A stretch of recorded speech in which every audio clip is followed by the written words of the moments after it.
Hey guys, Spud here, and today we have another recording of a one-on-one training session with one of my patrons. Now, this student in particular has done a fantastic job going from having no experience in DCS and zero experience with aviation overall to becoming a pretty darn good F-14 Tomcat pilot. He's really done a good job mastering the basics of flying the jet and using Jester, and now it's time for him to step in and start using a Human RIO. And great timing, because I have started to step in and try to be the Human RIO more and more often lately. And as you guys saw us in the rather disastrous mission off of the RDNS Suez, or the Admiral Kuznetsov, however you want to call it, I'm getting pretty good at it. There's definitely some holes to fill, but it is really awesome to instruct somebody from the same aircraft. And that's one of the reasons why I am so excited for the F-15E Strike Eagle coming from Razpam. It'll also be really great in the F-15E to have a second set of flight controls in order for me to actually be able to help the student out a little bit more, maybe kind of show them a couple different things and demonstrate a few things while I have the flight controls, and just generally let them relax a little bit, shake out their hands and their feet, and take a rest from flying. So in this training session, we kind of covered a lot of the basics of air-to-ground. We dropped a couple GBU-16s on some helicopters, and then we ran an intercept on a couple of MiG-29s and an IL-76 that were just kind of orbiting around the airspace and set not to actually engage us, just so that way we could communicate with each other very easily and clearly, and just have the pilot just practice flying in that air-to-air BVR scenario. And that way we could also talk about some tips and tricks for maintaining situational awareness. Now, this session did go very, very long. We got into some IFR topics, such as, what's the definition of a radial and how do you intercept and track a radial, things like that. So the session went pretty darn long, so I will spare you guys the entire session here. I'll cut it down a bit. If you are in need of training in DCS, I do one-on-one training with all of my patrons who support my channel and myself with $15 or more on Patreon. And once you guys make that donation, if you choose to, no pressure by the way, feel free to just absorb information from this video and never even contemplate getting an actual lesson in person. It's no pressure at all. But once you do, make sure you pop into my Discord, send me a PM, and then we'll get to work on trying to schedule things out. So I hope you guys enjoy the video, and please like and subscribe if you did. So we'll see you in the next one, guys, and fly safe out there. Roger. We good to taxi onto the runway then? Yeah, go for it. We're clear for takeoff. Alright. And finals clear, runway's clear, good to go.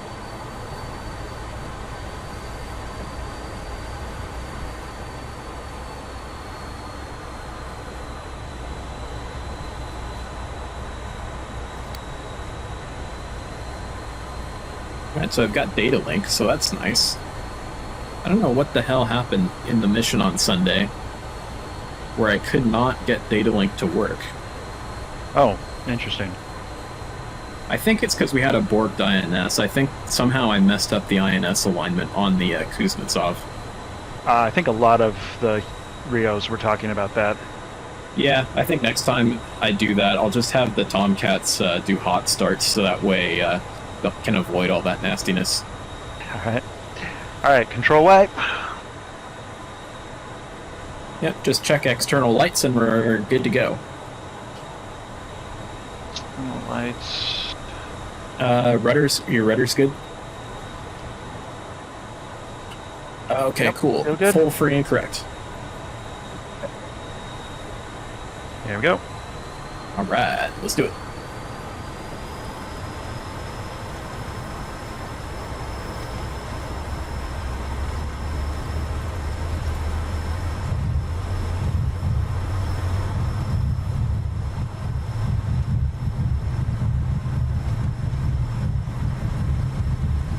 Knots, 120 knots, rotate.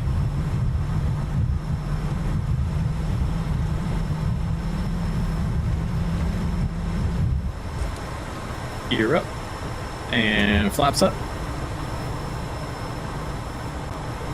Nice. Okay. 200 knots. Just a small thing is when you're rotating off the runway, make sure that if you're going to rotate, don't let the nose come back down, because if we smack the nose wheel on the ground, that could cause some issues with the jet. So just a small thing in the future is just make sure that once you rotate, just try and keep the nose up and don't let it fall. Roger. I think I recently adjusted sensitivity on the joystick, and so I am expecting it to respond a little faster than it has been. I'm trying to get used to this. Gotcha. So that would explain that. But yeah, good to know for sure. Yeah, definitely. All right, I am coming to 360, you said? Yep, so that's going to be a left turn. Oh, yes it is.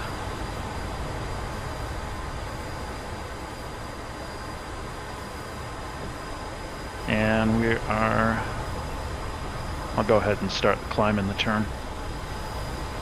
Yeah, no worries.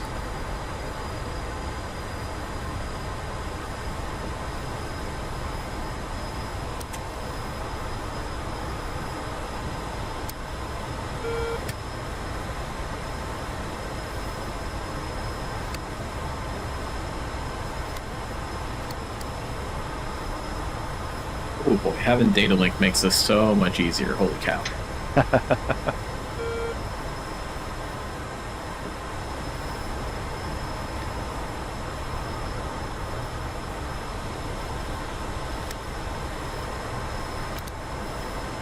Okay, pod is good to go. I'm just uninstalling that guy right now. I'm just going to double check and review my keybinds for the pod, make sure I'm good to go there. Roger.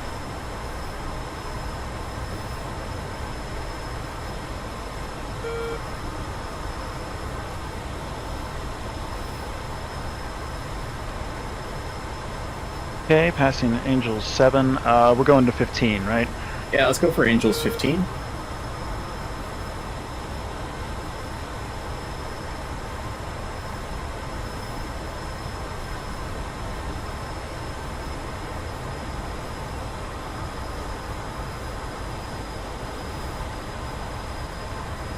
Okay, cool. Good to go with my lantern keybinds. And if you check your TCS repeater, you'll see our pod's good to go. Awesome. I'm just going to leave that up. No reason not to. And then I can switch it back and forth between TCS and the pod video feed as well. Oh, very cool. One thing you can also do that is very, very helpful is if you have a lantern pod on your Tomcat, the lantern actually has a GPS receiver, so if your INS gets, say, borked or battle damaged or something of that nature, you can actually use the pod to navigate rather than using the INS of the Tomcat. So the pod will give you steering cues to whatever you tell it to, whether that's a target, something that is underneath the camera of the pod, a waypoint, a target point, whatever you want. It will navigate you to wherever you need to go, which is really, really nice. So if you actually look on the pod feed view, do you see the little horizontal bar at the very top of the screen? Yeah. So do you see the caret and then it says 001 right now? Yeah. That's our current heading, is where that caret is. So if you turn the jet, you do a little S turn here, you'll see that heading change. See? Heading's changing. Nice, okay. And you see that little line that's moving on that big horizontal line at the top of the screen? Yeah. That is your steering cue. So right now I have the pod set to waypoint 1. On the bottom center left of the page, you can see a cue, WP1. I have the pod queued to waypoint 1. Also watch the level off. Good job. Yeah, got it? Yep. Pretty cool, yeah. right? Yeah, no, this is awesome. And then, so the Tomcat is a fully analog, old-fashioned vacuum tube computer kind of aircraft. and the Lantern pod is a digital system, so the two actually can't talk to each other. I can talk to the pod via my dedicated Lantern control panel back here, but all we're seeing on the TID at the moment is just video feed from the pod. We can't actually interact with the pod with any of the controls of the aircraft. And what we're going to do is we're going to be dropping bombs in manual mode using release cues that the pod generates itself using its own little INS system and its own little GPS system.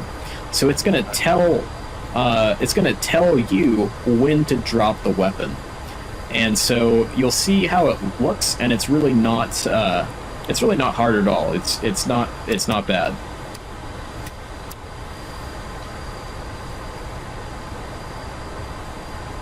All right.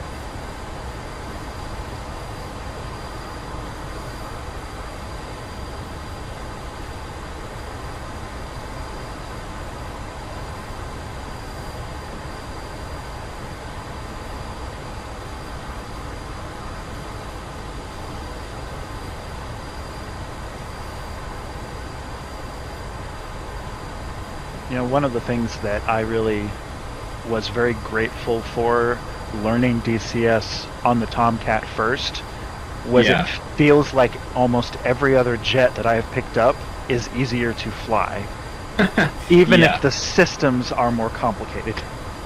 Yeah, I mean, that's totally to be expected. It's not an easy airplane to fly, that's for sure.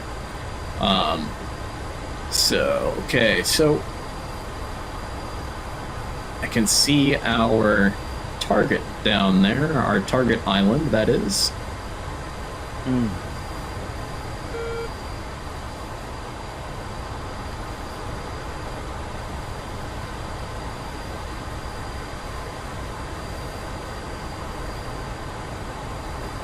Got to adjust this brightness so I can see anything. There we go. That's better.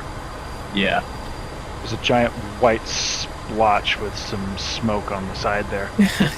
Yeah, I can also adjust the contrast and gain back here on the pod. I would say the best way to adjust is just use the brightness for your screen up there, and that I tend to turn down the brightness pretty far when I'm using the pod, and I feel like that gives me the best contrast control. It definitely looks a lot better when it's darker, for sure. Okay, so looks like got a couple different targets out here. I think we've got a silkworm battery here-ish, and then by the airport we've got some helicopters we can drop some bombs on. Any preference on the targets we kill? Well, let's start with those helicopters. Go. All right.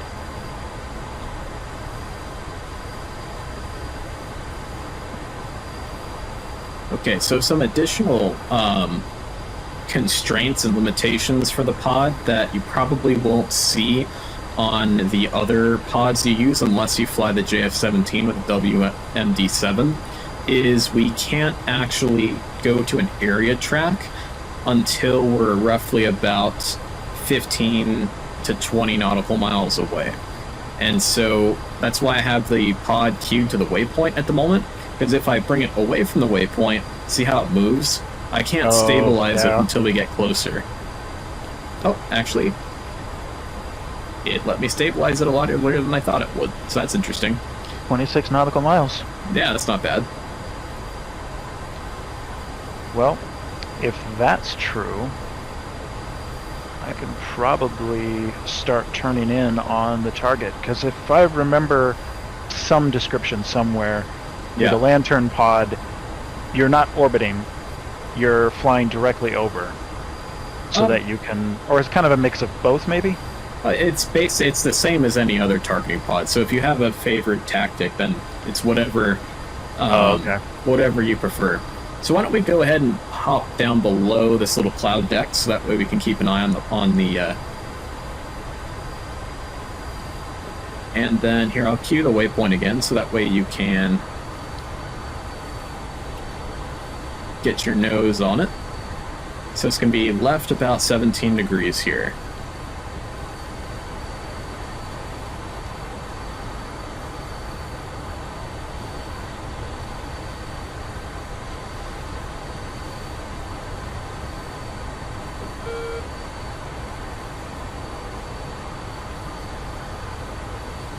Still a little far out for being able to designate a target for you.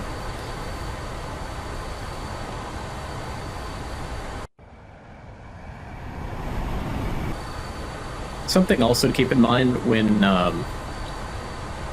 using the lantern pod in the Tomcat is it's not very close to the center line of your aircraft like it is in the Hornet or the Viper. So when we do an orbit around the target area to keep searching for targets without closing the range or anything like that, we always want to make sure we're in a right-hand orbit around the target off to our right-hand side. Otherwise, our fuselage is going to mask the field of view of the pod. Gotcha. Okay. All right, so go ahead and come right about 3 degrees, 4 degrees now.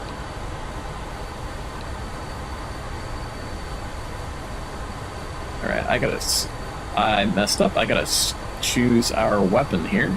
Got ourselves a GBU-16. Forgot to tell the pod what kind of weapon we've got. Epic, yeah. That was GBU-16s, right?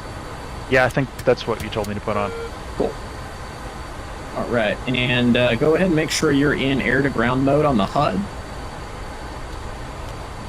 And Roger. Make sure that the weapon selector is in the off position, and you see ORD on the HUD.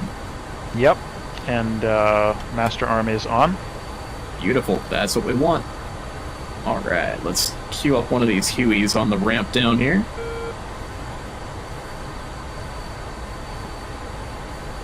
All right, there's a target for you. I have us set to queue the target itself, so I can't knock the pod off of it by accident. And left about 2 degrees. Keep following that little caret on the left-hand side there. And now, do you see the vertical line on the right-hand side of the targeting pod field of view? Yes, I do. You see that dropping little tick mark there? I do. Yep. The weapon release is when that tick meets the 2 dashes on the bottom of that line. You're going to want to press the weapon release button, and then I'll start lasing the target. Okay. Do I hold or just press? Just press. And press. Weapons away. We've got a time to impact of 27 seconds. I'm going to wait on the laser until we get a little closer.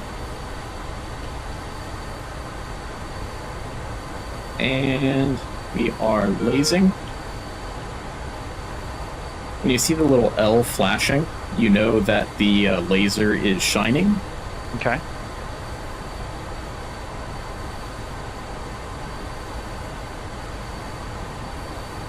And shack. Nice shot. There we go. Beautiful.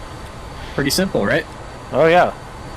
Yeah, you don't really have to do much when you're in the front seat. It's basically all on the RIO. And you can have Jester do it as well. He does things pretty well, but you just have to manage him and keep feeding him more information so that way he can get to targets a little bit easier. Gotcha. All right, so go ahead and start that right-hand orbit. And looks like we got another target here. So I've got the pod queued onto that Silkworm battery, so we'll attack that Silkworm battery next. Okay. We're pretty slow. We're down about 250 knots. Roger. Typically, when I'm in combat, dropping bombs or, in BVR scenario or something like that, I tend to like to make sure that I'm not below about 400 knots. Give you plenty of energy for evading any surprises. Okay.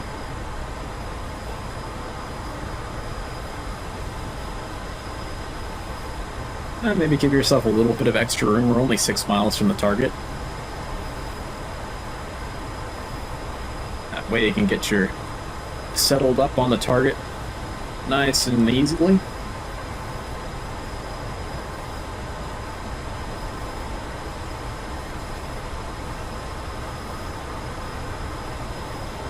I'll go after the radar van of the Silkworm battery. Okay.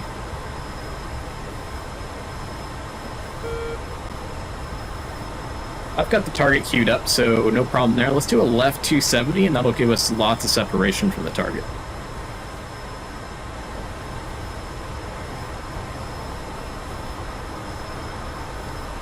And do you typically use the autopilot a lot in the Tomcat? Only when I am for sure going to be stuck going in a straight line for a while. Oh, okay, So, gotcha. Yeah. I'm using it now because I figured it would be more stable for something like lasing. Yeah, it definitely is, and that's something that's definitely good to do. Also, always remember that turning the autopilot on, even if just momentarily, will trim you out for your current airspeed, altitude, asymmetrical loadout, whatever it might be. So that way that can help you out. So that way, if you need to hand fly the airplane, but you're like, oh man, the trim is all messed up and I just can't figure out how to get it back to where I need it to be, just flip that autopilot on switch, even just momentarily, and it'll reset the trim in your aircraft, and you'll be good to go for hand flying again. Okay, that's cool. I didn't know it did that. Yeah.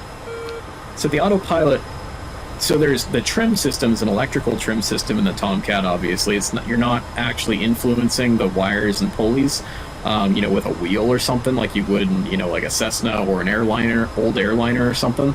Okay. But what it's doing is there's little servos that you engage those servos, and those servos pull and release on the control wires in the Tomcat, as well as influence the hydraulic systems that help boost the controls and all that. And then basically your trim hat is connected to those servos, but also the autopilot gives guidance to those servos for taking you where you want to be for the autopilot. So turning the autopilot on momentarily is perfect for resetting all those servos and getting you into the perfect trim. Okay. Just passing 270. Cool. Left 40 more degrees for the target.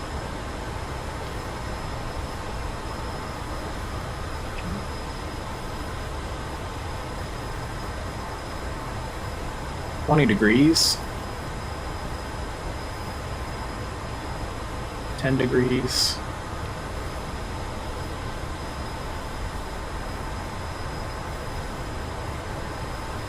Alright, 15 seconds to drop.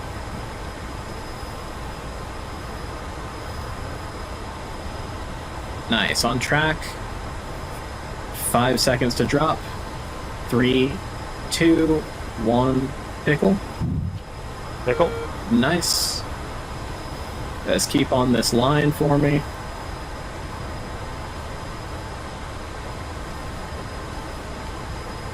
Laser shining.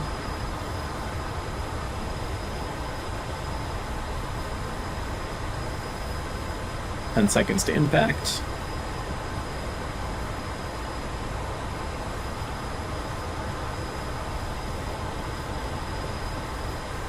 And got him. Nice. There's something super satisfying about that little explosion on the screen. Yeah, it's pretty cool, isn't it? Pretty fun. Cool. So we do have a couple of airplanes flying around here if you want to practice some air-to-air while I'm in the back seat. Sure, why not? Let's do it. All right. So in the mission Sunday, was there anything in particular about crew coordination or anything like that that was difficult that you want to work out while I'm back here? I had a talk with my section lead about some things. He and I have been training a bit together when we can too. So okay. we try to pair up whenever possible, and it's cool because the big issue that I was having more than anything was as I was trying to keep track of everything I was doing. Yeah. I did have a Human RIO, and we had worked together a couple of times, but I would occasionally miss some of the calls from my flight because I got sucked into something in the cockpit. Okay. And I trying really hard to sort of get my head into just listening for that comm in the right ear or whatever.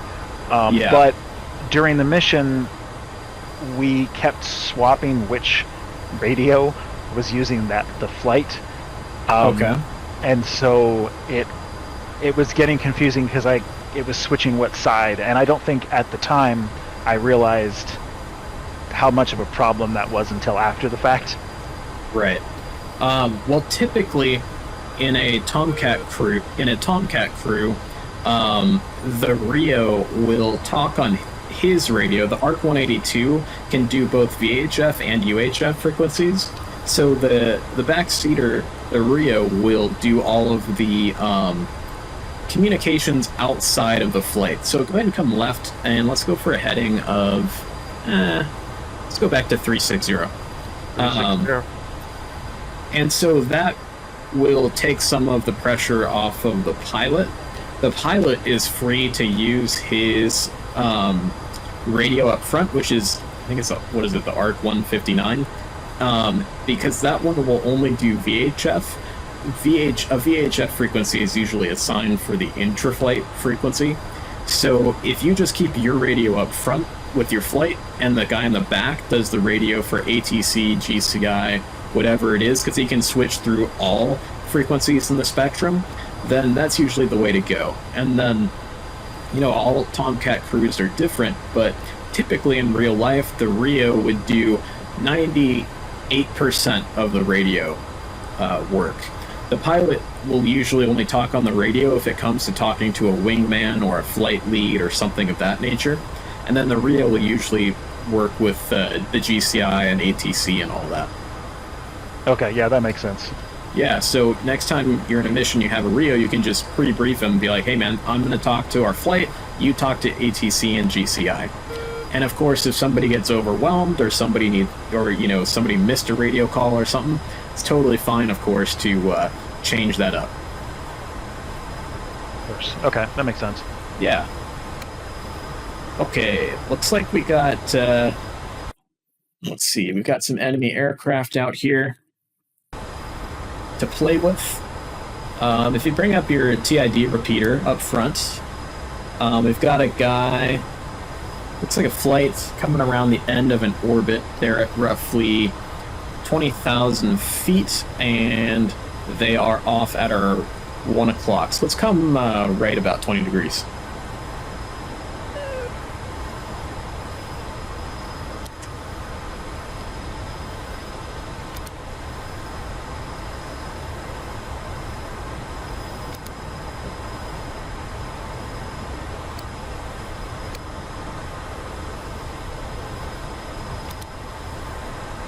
Alright, we're not going to get him on our radar for a while here. Let's go ahead and pick up the altitude. Let's go up to 20K. You've got your oxygen on, right? I do. Perfect. That is the first switch I press. Me too.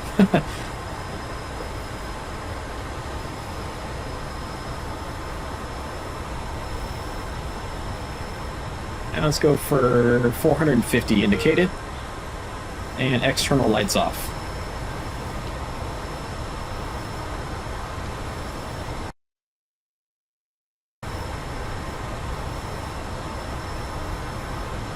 Alright, so over Bandar Abbas, we've got a flight of MiG-29s and an IL-76 that's just orbiting. So I guess we can pretend that the IL-76 is a bomber, and we'll kill him with a Phoenix or two. Then we'll go after the two MiG-29s.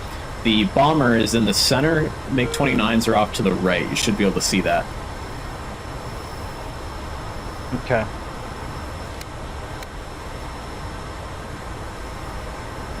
I see the one contact just ahead of us, and second contact further to the right.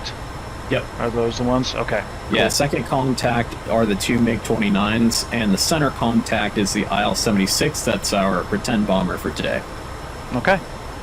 Alright, and it looks like we just got the IL-76 on our radar.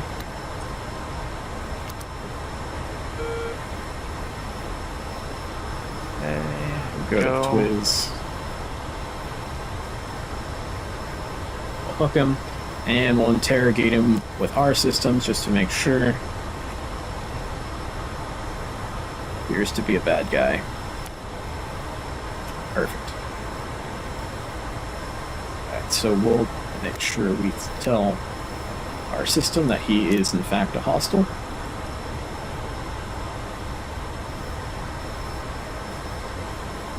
kicking in the burner for a little bit to get us up to 450. Fantastic. We got plenty of gas. We got 15,600. And do you have Phoenixes selected in the front? Yep. All right. One problem is, though, is that they are not ready yet. Yep. So whenever I leave the deck, I always turn missile prep on right away. I forgot because we were doing ground targets first. Yeah, no worries. Just be part of your, your takeoff flow is once you're up off the deck, Sidewinder cool, and missile prep on right away.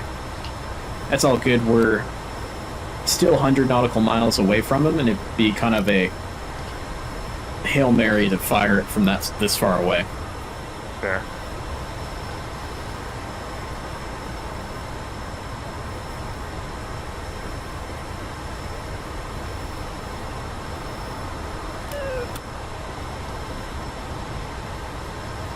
All right. Any questions or concerns so far? No, this is all pretty good. I think,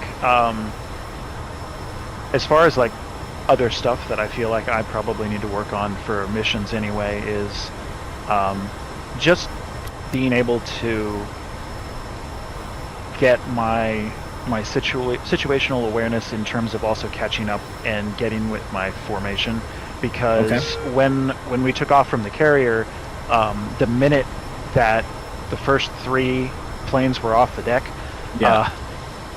they were essentially sent straight to the target. So I was playing catch up like most of the mission. Yeah, and that, I mean, the mission yesterday or Sunday was, kind of an anomaly in that fact, because it was very, very rushed and very like, oh geez, we got to defend the carrier right now, and that was on purpose. Most of my missions are going to be a little bit slower paced than that, and you'll have a chance to, if you can't form up coming off the deck, you'll at least be able to catch up with folks at a marshal point, because you want to have the jets all marshaled together into a nice little strike package if you're doing, like, a long-range strike mission, for instance. Right. Okay, so looks like our Phoenixes are good to go, so that's good. Let's go ahead and we'll prioritize our friend here. Okay, I got a launch light for the Phoenix. How far out are they? They're still 60 nautical miles. Alright, let's go for 500 knots. Go ahead and plug the burners. Alright. Zone 5.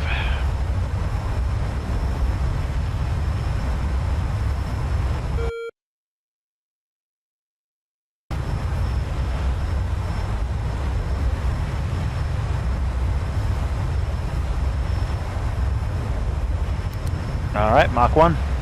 Beautiful. Alright.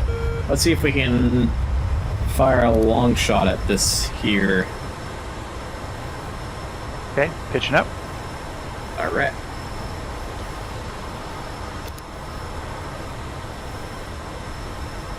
And you have the launch.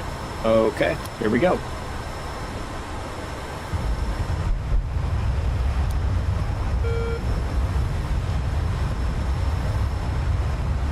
Alright, so that's going to go after our bomber friend. And let's go shoot one of the Phoenixes at the MiGs, which are the closer contact.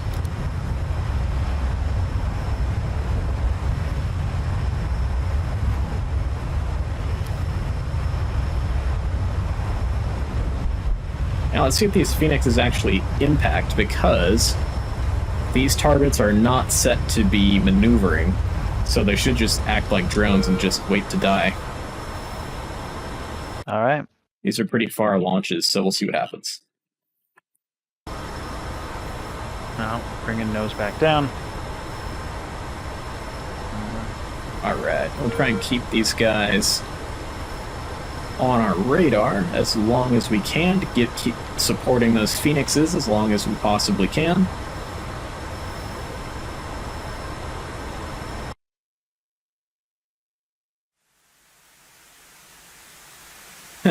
Our Phoenixes are went up to 70. Now they're coming back down. They went up to 77,000 feet. Okay.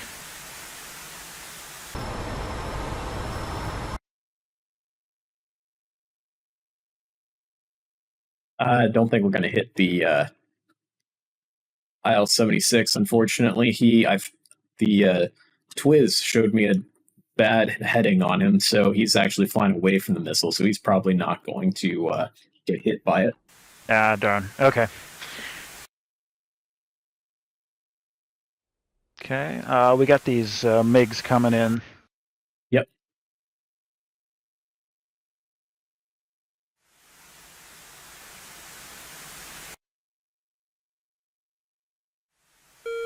Looks like one of the Phoenixes is going to impact one of the MiGs. Oh, yeah, it's gone Bulldog. And one of the MiGs is maneuvering out of the way. And it missed. Ah. All right. So, should we take on these MiG-29s, or? Yeah, let's do it. All right, I'll come back in the cockpit here. All right. So I see them visually. They're off at our 11 o'clock low. You see them? Yep. All right. So do you want me to do an MRL lock on them, or do you want to do a PAL lock on them? I think I'm going to go PAL lock. Okay. Because I got them right there. Beautiful. Go for it. And you got your aim 7 selected? I do. Awesome. Or, yeah. I think we've only got the one aim 7. Yep, we do.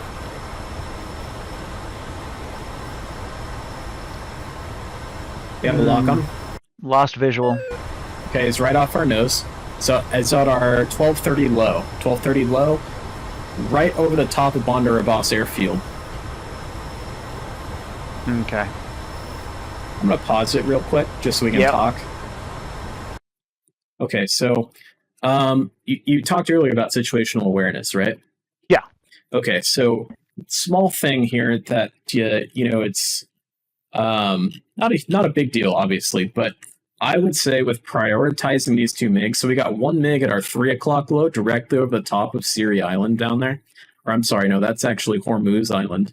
And then we've got one from our perspectives right on top of Bandar Abbas Airfield. Do you see both of them? Let's see. Okay, yeah, I see the one at our 3. Yep. And then the one, he's at 1230. Do you see the airfield down there at our 1230? I don't know if I actually... Let's see. Oh, okay. Yeah, it's further to the right than I was looking.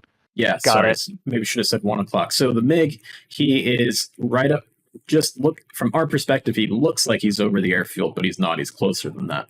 Yeah, Tally. No, I see him now for sure. Okay, cool. So the guy at our 3 o'clock is probably a bigger threat. If they were going to shoot at us, they're not going to be shooting at us because they're just drones for practice. But the guy at our 3 o'clock, I would think, is probably the bigger threat than the guy at our 1 o'clock. And the reason is the guy at our 1 o'clock, he's still flying.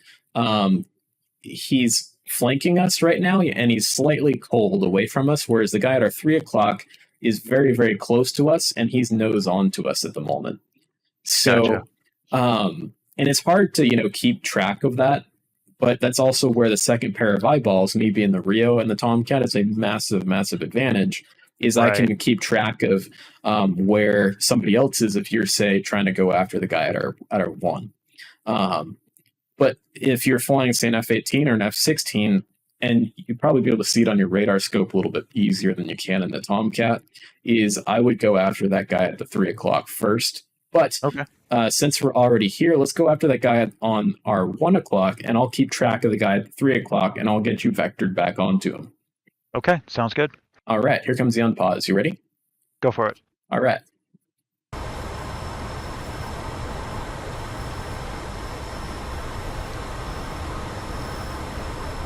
Okay, got lock. I've got Beautiful. Why do I have an X on my screen?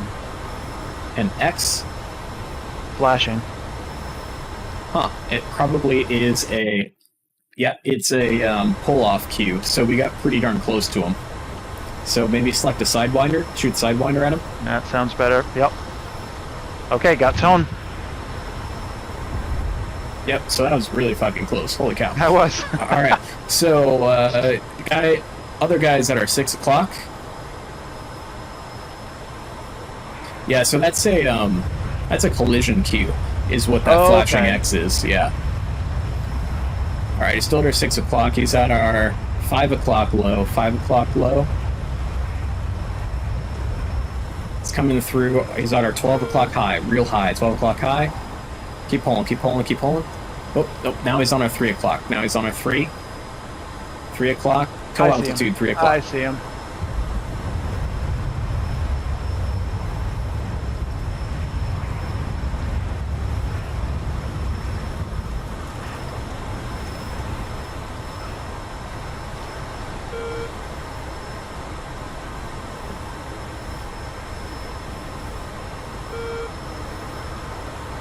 All right.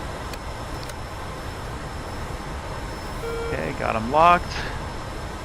Tone and Fox 2. Nice. Or actually, got it.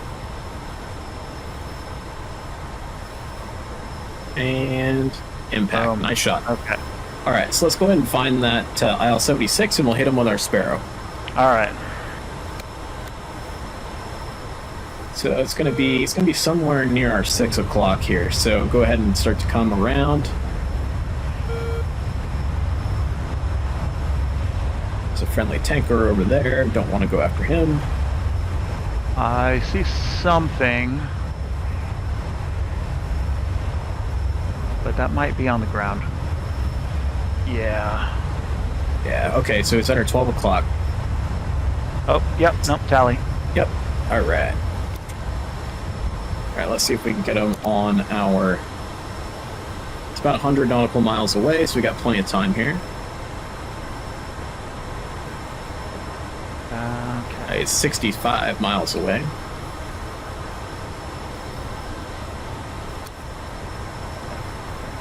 And are you still in PAL? I am. Okay, well, yeah.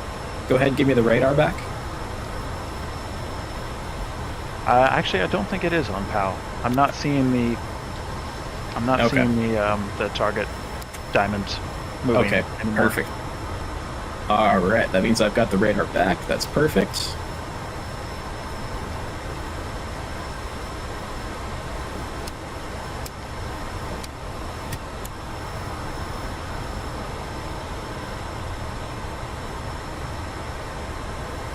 Should be getting him on radar. It's a little strange.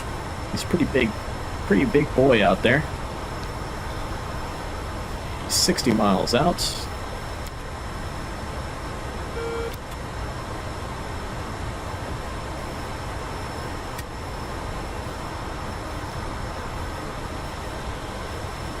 It's at 20,000 feet.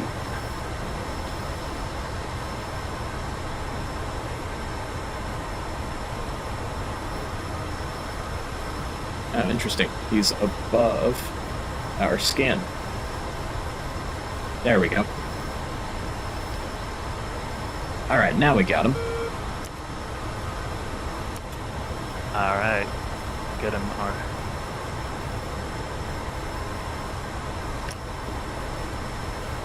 Yep. Confirmed. Definitely a hostile.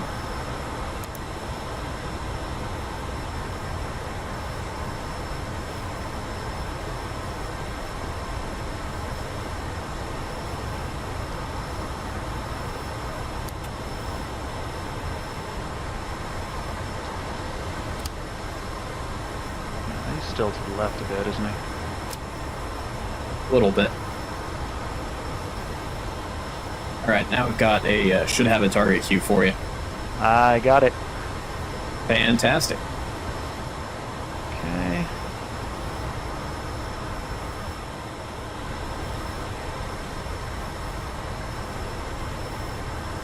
And we still got more gas than a Hornet takes off with, so we're good to go there. Yeah, I love that. All right. So we're sitting. What do we got about? We're 35 miles out. I would not fire a Sparrow until we're within 10 nautical miles. Copy.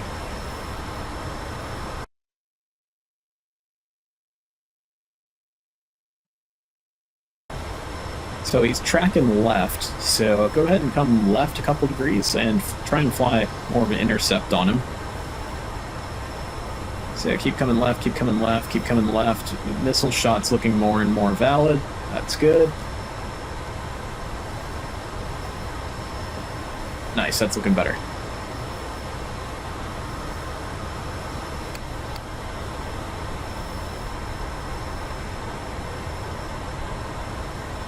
Nice, that's looking good. Good intercept vector, 21 miles out. Keep flying this heading here.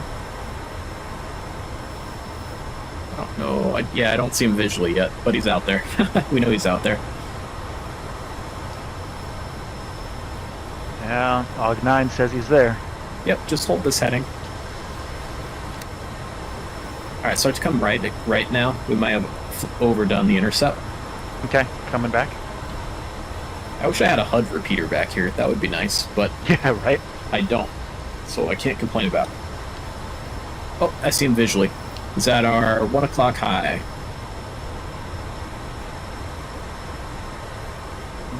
I got it. Tally. Yep.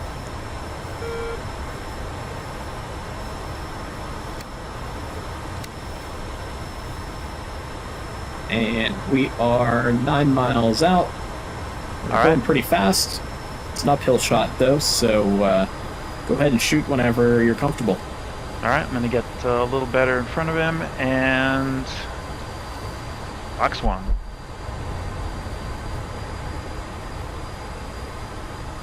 Nice. Missiles tracking well.